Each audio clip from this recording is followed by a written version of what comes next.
celebrating 48 years on the air. Award-winning Farm Week is a production of Mississippi State University Extension. Today on Farm Week, we begin a special report in the Mississippi Delta, a precious balancing act. In Southern Gardening, a double feature, angel face and a whole lot of moss cloth. Plus, an encore, what makes wheat so special? Zach says, let's bake a deal. And back on our special report, turns out a flood can actually be a good thing. Farm Week starts right now.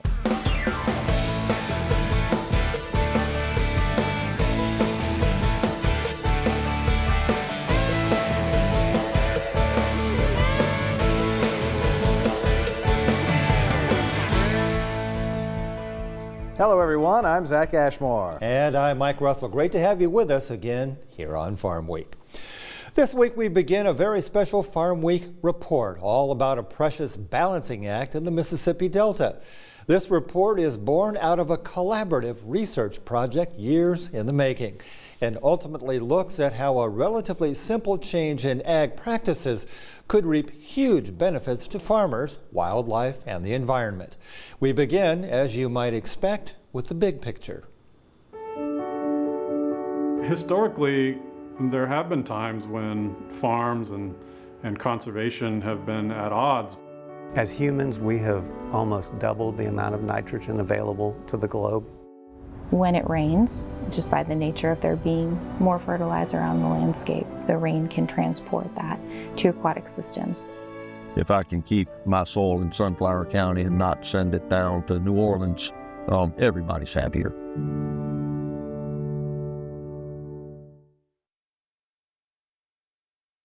Hello, I'm Mike Russell. Welcome to this Farm Week special report. Land in the Mississippi Delta is known for its fertile soil, supplying the nation with food and other agricultural resources. Modern farming practices have graded and fertilized land to precision, creating a perfect mix of soil conditions for growing. But when these soil nutrients escape the land on which they were placed, they can wreak havoc with the environment. In 2018, more than 115,000 metric tons of nitrates flowed down the Mississippi River into the Gulf of Mexico. There they threatened a diverse ecosystem far removed from the flatlands of the Central Delta.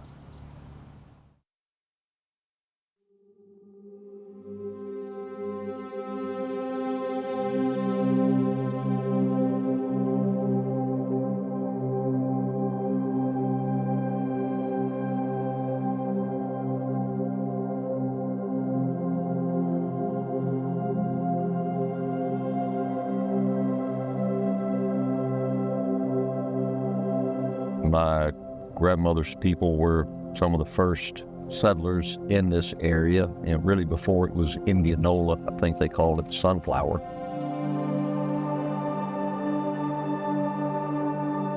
It was just a small family farm, and it, at that point, was a lot of cows and some row crop.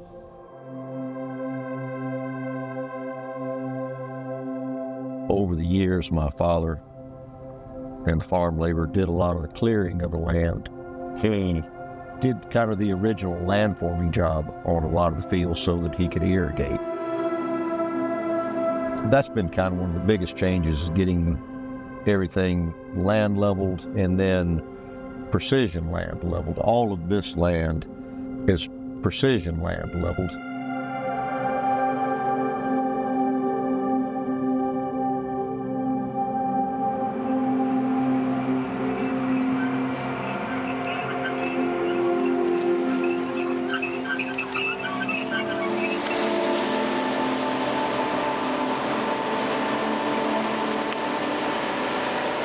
Hello, I'm Jimmy Sandifer from Belzona, Mississippi, and we farm here corn and soybeans.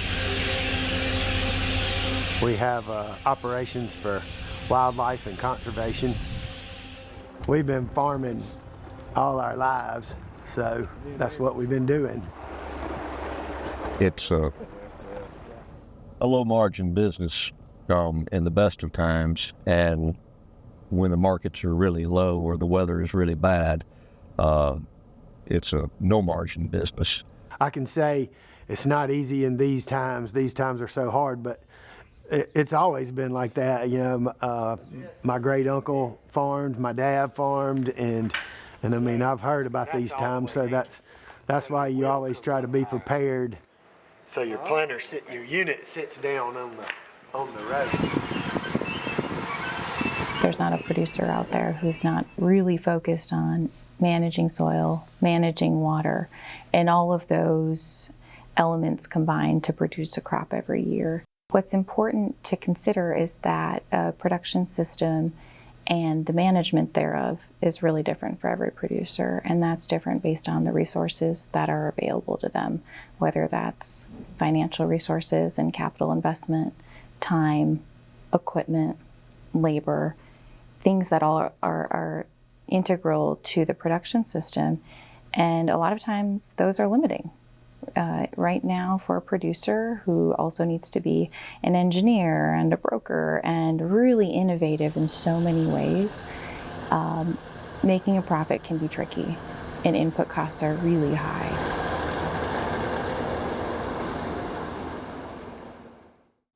So it's a complicated picture, but one answer just might be simpler than you'd expect. We'll have more on that a little later in the show.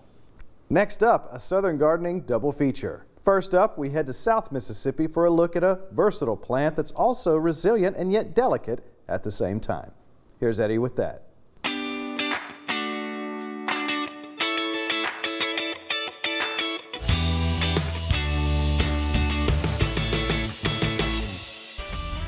Today, Southern Gardening is back at the MSU South Mississippi Branch Experiment Station. They have some gorgeous Angelonia plants growing in their gardens. Let's take a look at some of these plants. The Angelonia Angel Face series is a group of ornamental plants known for their vibrant, snapdragon-like flowers and versatility in gardens and landscapes. Angel Face Wedgwood Pink has flowers that are celebrated for their delicate, soft pink and white hues. Angel Face Perfectly Pink is another variety with pink flowers within the Angel Face series. It is known for its vivid pink flowers that are slightly larger than those of other Angelonia varieties. The blooms have a classic snapdragon-like shape, and their bright, saturated pink color makes them a striking addition to the landscape. Angel Face White and Angel Face Blue are two other varieties in the Angel Face series. Each variety has flowers adorned with a subtle eye in the center, adding an elegant touch to their overall look. The flowers are abundant and large, creating a striking display against the backdrop of glossy, dark green, lance-shaped leaves. This contrast between the colored blooms and the rich green foliage adds depth and visual interest to the garden setting. Angel Face Angelonia flowers are not only beautiful, but also resilient, thriving in full sun and displaying a prolific blooming habit throughout the growing season. If you are ever in Poplarville, Mississippi, you should stop by the MSU South Mississippi Branch Experiment Station to see their display gardens. I'm Eddie Smith, and I will see you next time on Southern Gardening. On the flip side of our double feature, a moss garden can be a different way to beautify your landscape. Here's Eddie again.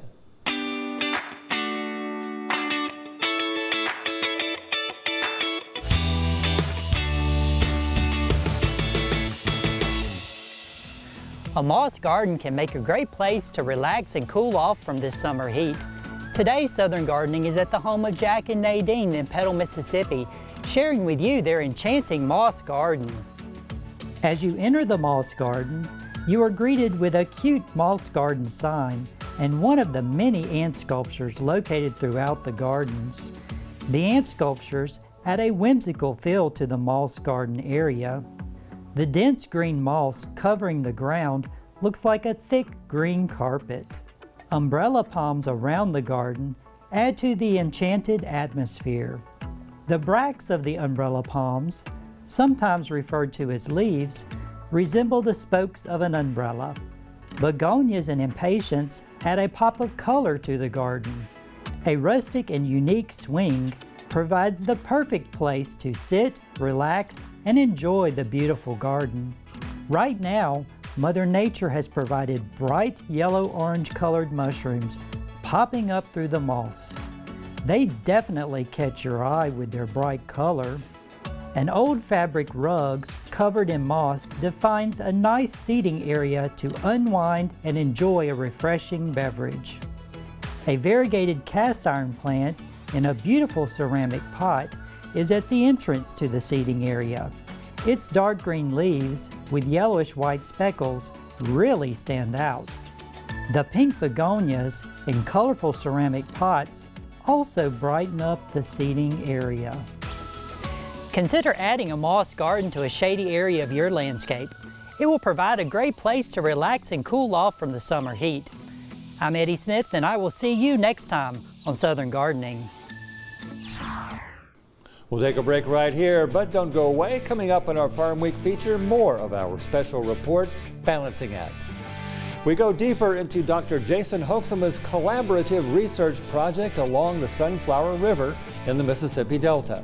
It's a unique way of looking at stewardship, and it's a dialogue between scientists and farmers who are all concerned about water quality and soil. More of Balancing Act, that's coming up on Farm Week. Don't go away.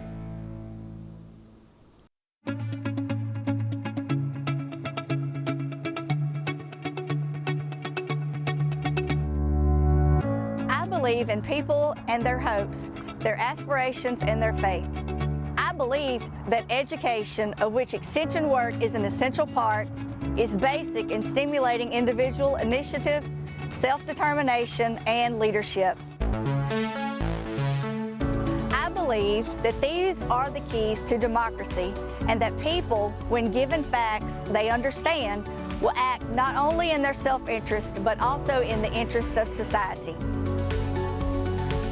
I believe in intellectual freedom to search for and present the truth without bias and with courteous tolerance towards the views of others.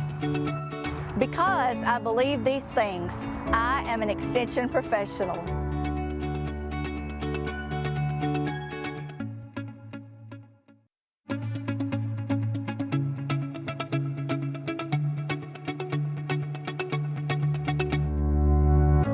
I believe in people and their hopes, their aspirations, and their faith. I believe in intellectual freedom to search for and present the truth without bias and with courteous tolerance toward the views of others. I believe that education is a lifelong process, and the greatest university is the home. That my success as a teacher is proportional to those qualities of mind and spirit that give me welcome entrance to the homes of the families I serve.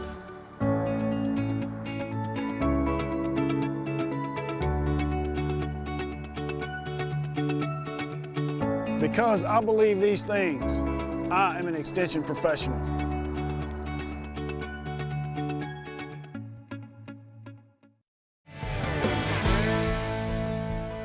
In the markets this week, a special report on an important commodity that affects our everyday lives, wheat. It's a crop that's been important for a long time, has quite a history, and is used in many, many goods. But what is it that makes wheat such a fascinating plant?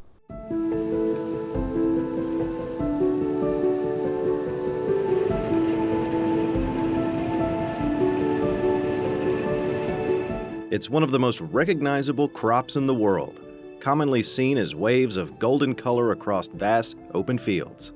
Wheat. A staple food for thousands of years and used in many products. But what exactly is this special plant? What exactly is wheat? According to Encyclopedia Britannica, wheat is one of the oldest and most important of the cereal crops. Of the many varieties known, the most important are common wheat used to make bread, durum wheat used in making pasta, and club wheat, a softer type also used for baking flours. As a plant, wheat is a type of grass, just like corn, and like its cousin, it's cultivated to produce grains, also known as kernels, that are then eaten. However, unlike corn, the grain is mostly consumed by people, with only a small percentage going towards animal feed or other uses. There are 6 main types of wheat grown commercially across the world: soft red winter, hard red winter, hard red spring, hard white, soft white, and durum. As the name implies, winter wheats are planted around October to January and are harvested around May to August, while spring wheat is planted around March and April and harvested around July to September. Like other plants, wheat has several growth stages agronomists use to identify its life cycle: emergence, when the main stem rises from the seed; tillering, when secondary stems form; stem extension, when the plant begins to grow upwards; booting and head development, when the grain heads form; flowering and grain filling, when the wheat begins to pollinate; and ripening and maturation, when the grain becomes what we know as wheat kernels.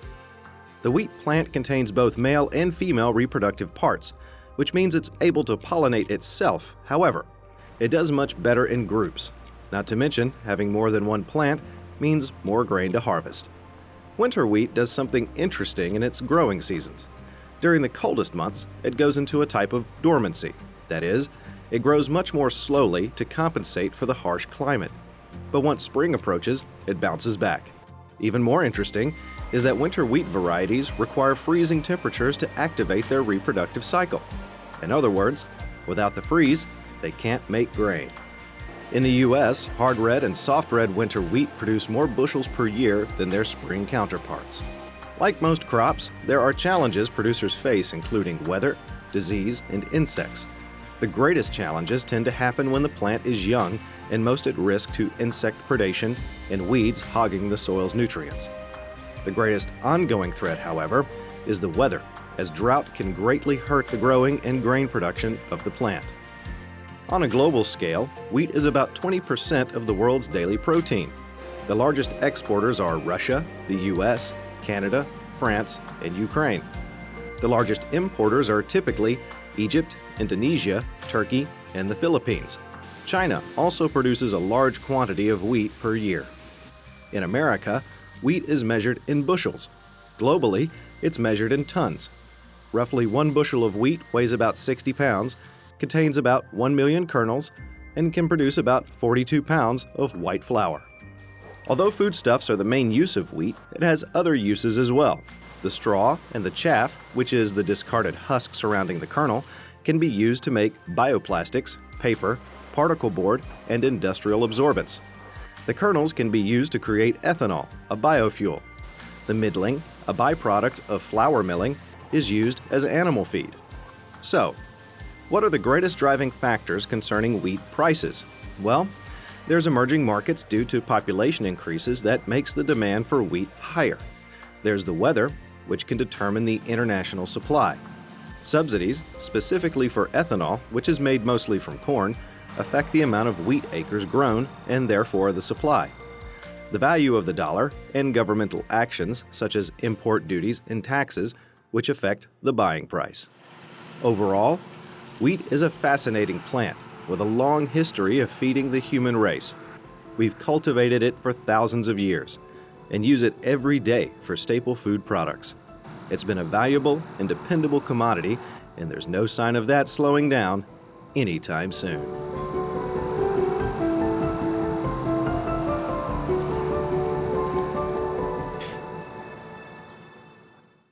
Now back to Balancing Act, our special report. Earlier, we met the key players in the Mississippi Delta, where a unique research project was born. Now we go deeper, picking up with Mike asking a key question that's the basis of the project itself. Agricultural profitability can often be a game of inches. Every square foot matters to farmers trying to make a living. But it's a balancing act. Every acre of Delta land in production is an acre that's not available for conservation and wildlife. But what if there was a way to maintain fields for ag use while providing valuable wetlands and reducing erosion through the non-growing season? Dr. Jason Hoeksema and a team of state and federal researchers are looking into how one simple change might make a world of difference. Mississippi Delta farmers and farms are really important for efforts to feed the world. Not only our part of the world, but the corn and soybeans and other products that come from the Mississippi Delta feed big parts of our country and other parts of the world. The way that agriculture has been practiced traditionally in the Mississippi Delta, there are some potential downstream consequences of it that we should be concerned about. Well, the only way to ensure maximum yields on a farm is to fertilize. There's quite a bit of nitrogen put on the landscape globally to maintain the yields needed to feed a growing global population. When it rains, just by the nature of there being more fertilizer on the landscape, the rain can transport that to aquatic systems.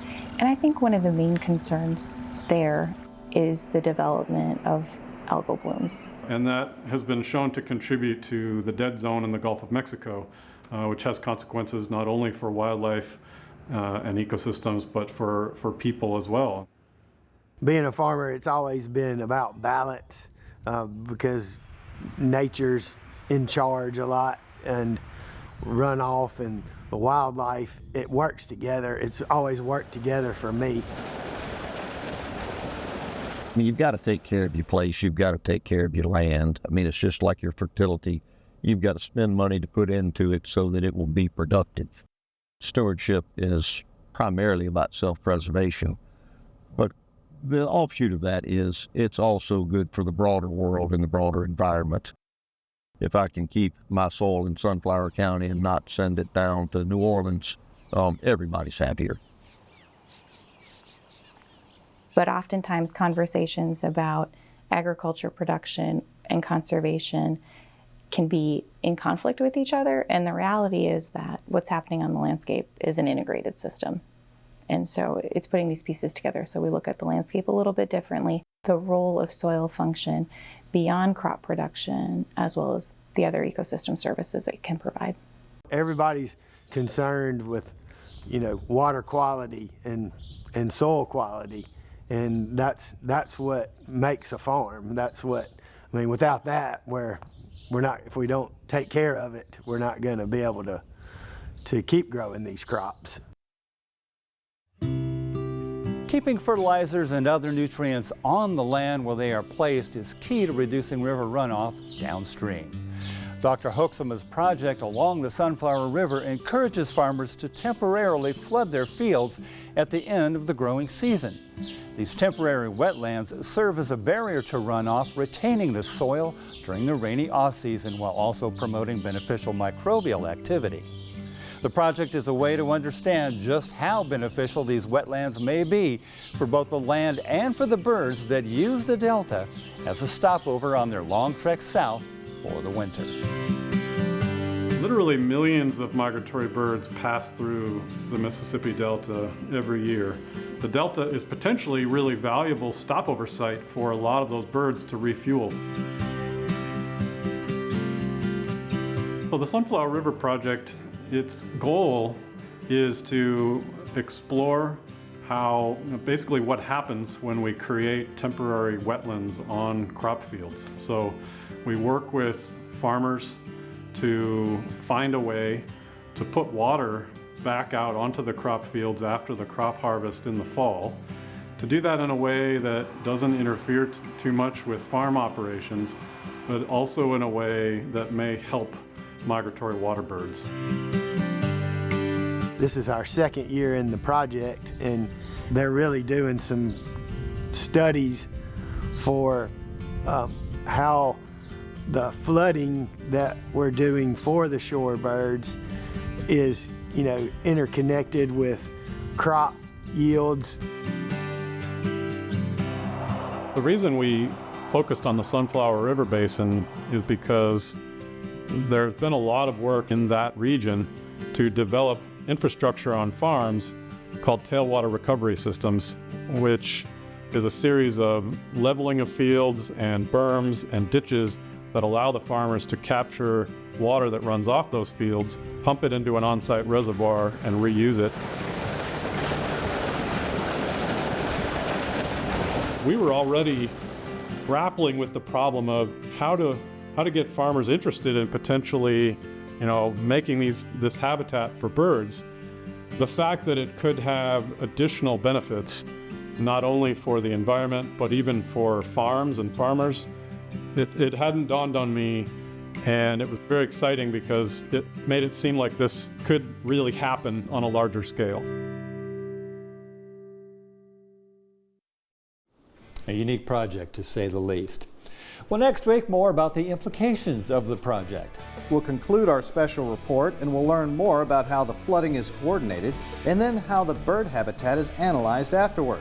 We'll discover that for all the benefits of the project, there's a cost. And there's the inevitable rush to analyze the pros and cons during a race against time before the next season's planting begins. The conclusion of Balancing Act, next time on Farm Week. Remember, if you missed a story, look for past episodes of Farm Week on our website at farmweek.tv. And don't forget to follow us on Facebook and YouTube. See you next week. Thanks for watching.